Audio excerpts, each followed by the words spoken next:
Here are some tips on how to manage your time effectively. 1. Set clear goals. Establishing clear goals helps you focus on what's important and allocate your time accordingly. 2. Use a planner or calendar. Write down all your tasks, appointments, and deadlines in a planner or calendar to stay organized. 3.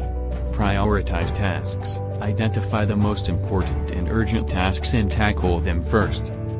4. Break tasks into smaller chunks. Large tasks can be overwhelming. Break them down into smaller, manageable chunks. 5. Avoid multitasking. Focus on one task at a time to avoid distractions and reduce stress. 6. Take breaks. Take regular breaks to recharge and avoid burnout. 7. Learn to say no. Don't overcommit yourself by taking on too many tasks or responsibilities. 8. Use time management tools. Utilize tools like timers, apps, or software to help you stay on track. 9. Review and adjust.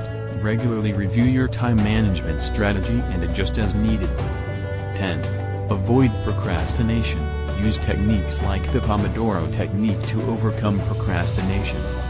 Remember, effective time management is about finding a system that works for you and sticking to it consistently.